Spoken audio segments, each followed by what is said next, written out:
Hi Leo, welcome po sa ating channel. At ito ay inyong second half of March 2024, 16 days Gabay Tarot Love Reading. Ngayong March 16 to 31, 2024.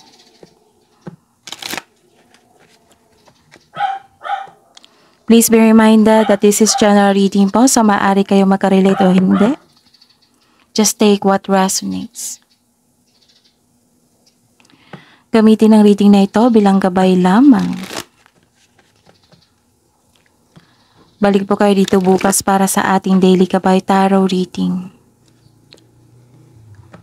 Please like, subscribe, and click bell button for notification para updated po kayo sa daily tarot reading natin. Para po sa gustong magpa-reading, maaari nyo pong makuhang link na sa description box po ito. Message nyo lang po ako sa messenger. Maraming salamat po.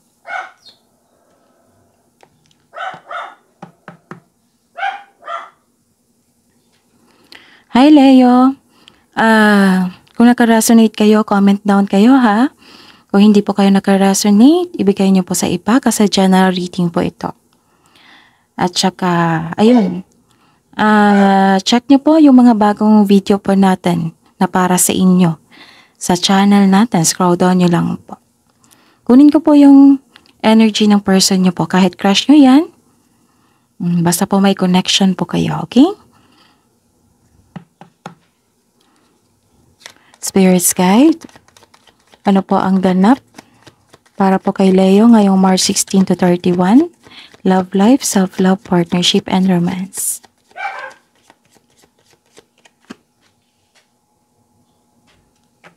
Ano pa po ang ganap?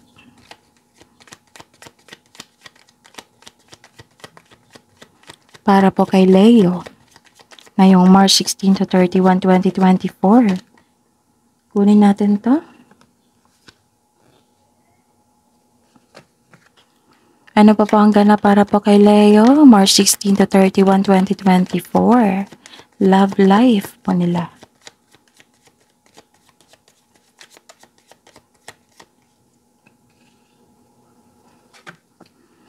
Ano pa po ang ganap para po kay Leo? Ngayong March 16 to 31, 2024. Love life ni Leo.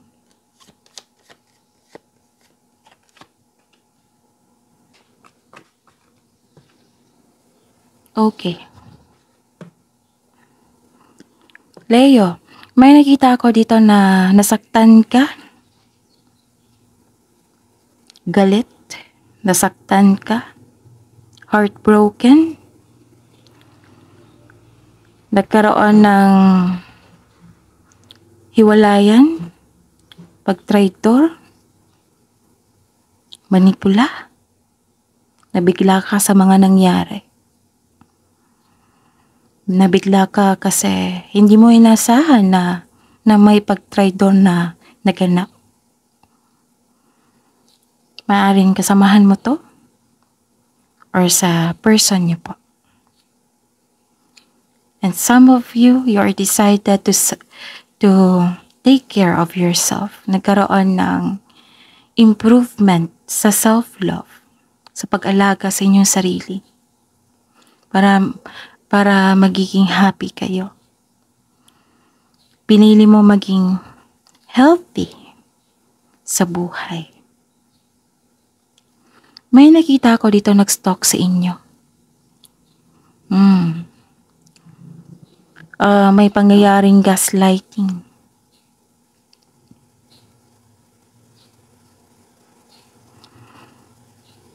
Nagmamasid. Nag-spy. Nag-stalk. Tumitingin sa iyo. And this is a clarification na may binigyan mo ng halaga ang inyong sarili. Focus kayo sa inyong buhay. Focus kayo sa healing. Na-appreciate mo na ang mga bagay-bagay. Yung sarili mo, na-appreciate nyo na. Energy po ni Leo. ngayong March 16 to 31, 2024. Regarding po sa love life nila. Energy ni Leo.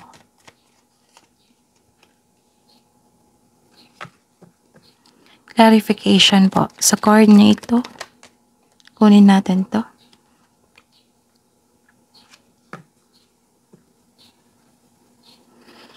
Okay.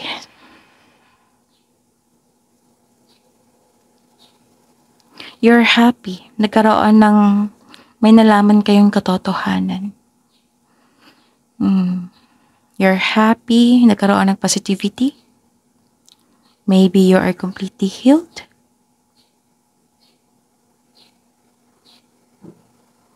Nagkaroon ng satisfaction. Actually, may matanggap kang news dito na may buntis or wedding. Maaari rin nagkaroon kayo ng happy bonding ng inyong partner or inyong manliligaw. May balak din kayong mag-outing to escape everyday pressures.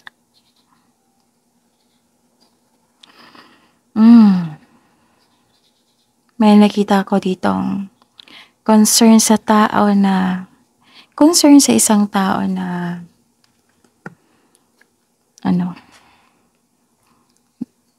hindi marunong magpahalaga. May isang nag-abuso sa isang sitwasyon, sa isang emotion. Some of you, naggalit kayo eh. Diba sabi ko kanina dito, nasaktan kayo.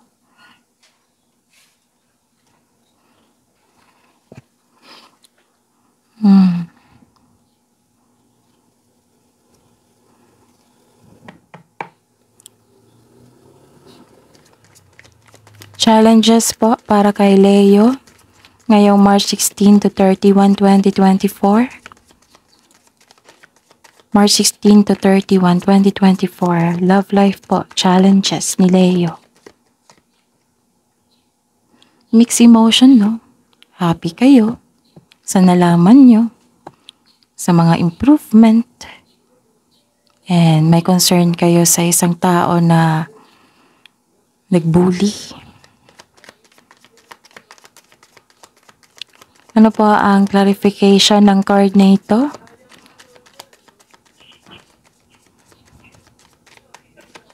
Okay. So, yung challenges.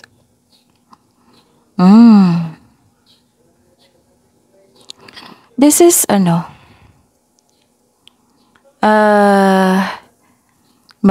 mag-ingat po daw kayo sa inyong sasabihin sa isang tao. Kasi baka nagkataon na masaktan siya dahil sa naging sensitibo ito. It might be you, it might be this person. May concern kayo sa isang tao, di ba? Sabi ko kanina na may concern kayo sa taong hindi marunong magpahalaga. So may kakausapin po kayo or may mangyayaring confrontation dahil dito,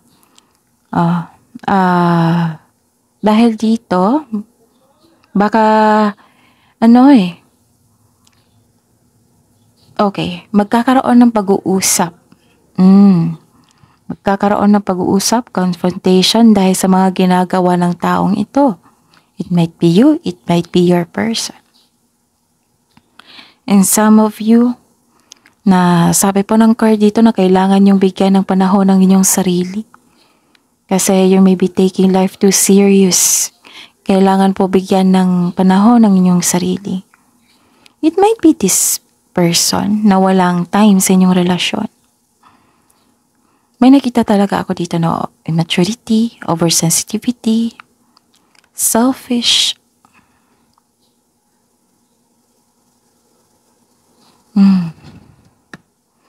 Ayan. Okay. Kailangan kong magsalita kasi maingay po ngayon sa labas. Don't worry, naka-focus pa rin ako. Kailangan ko lang na i-prompt kayo kasi nung nakaraang araw, may nagsabi sa akin na noisy background daw. Sa mga hindi nakakaalam, malapit po kami sa kalsada. So, pasensya na po talaga sa ingay. Okay.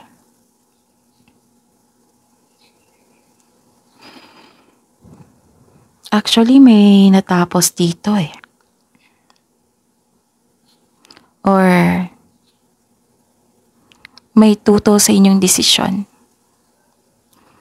Pwede din na may tutol sa tradisyon. Like, ayaw nilang makipagrelasyon ka sa isang tao. Ayaw nila ng kasal. Ayaw niya ng kasal. Ayaw niya ng kasal. Basta po tutol sa desisyon. May nawala din dito eh. Or pagtatapos. May challenge po talaga. Pwedeng challenge sa pamilya. Yung feeling na kinokontrol ka na inyong ng taong ito na hindi masunod ang inyong plano sa buhay. May nakikita rin akong conflict dito over property. And some of you may takot na nararamdaman. Yung ayaw mag-give up.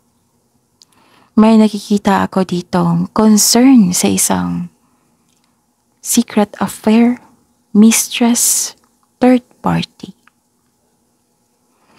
Tapos, ang ilan sa inyo dito na nag-take advantage sa inyong kabaitan.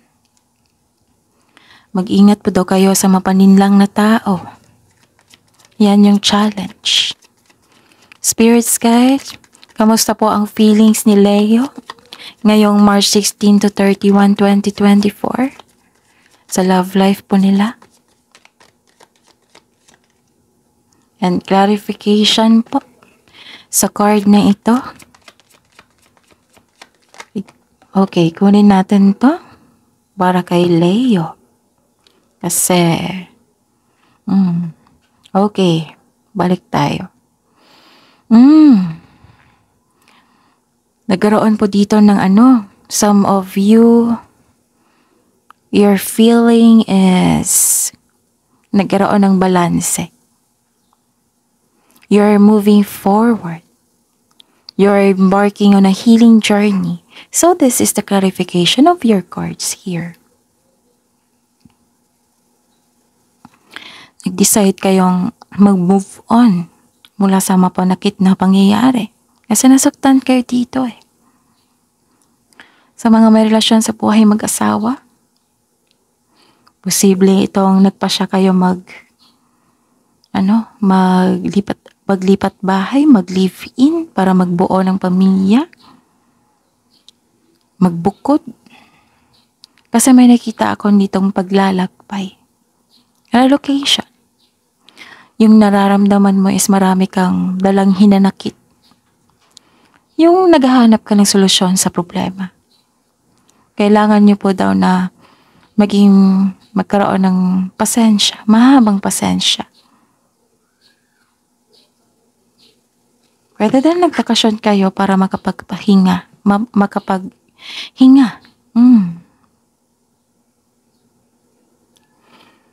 And some of you, you're feeling unworthy. Nagkaroon ng blockages dito at selos, insecurity. Mag-ingat talaga kayo ha sa taong hindi totoo sa inyo. Nasaktan kayo dito eh. Kailangan bigyan ng oras ang sarili. Spirits guide, ano po ang Leo's person's energy, spirits guide? The clarification po, Leo's person's energy ngayong March 16 to 31, 2024.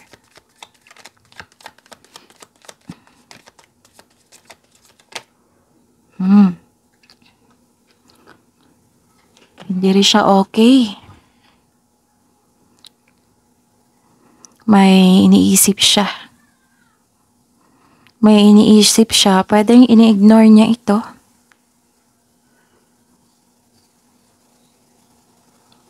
May concern siya sa paulit-ulit na pangyayari or problema.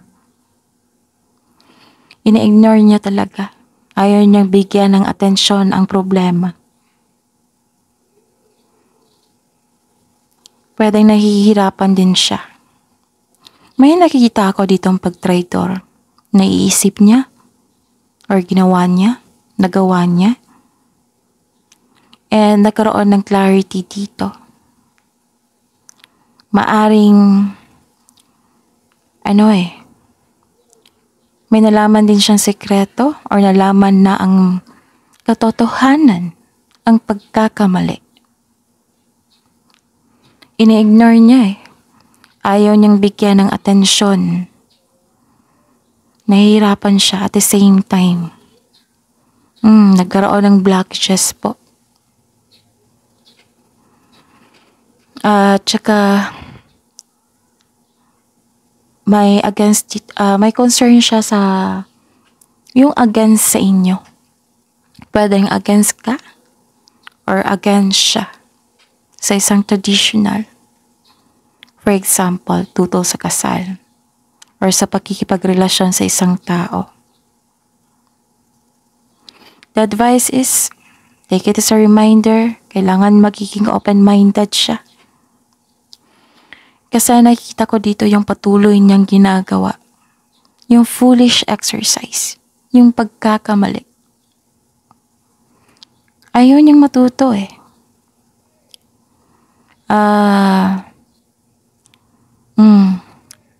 Yun yung ayaw niya, ini-ignore niya.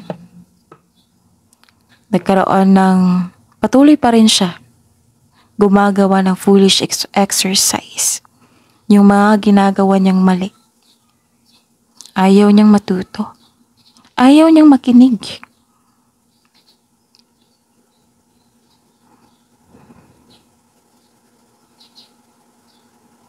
Pero at least some of you nagkaroon ng healing process, Leo. Okay? So, tuloy-tuloy mo lang tong healing mo. Yung mag-focus kayo sa inyong sarili. So, that is your reading, Leo, for this second half of March 2024. Please like, subscribe, and click the bell button for notification para updated po kayo sa daily tarot reading natin. Maraming salamat po.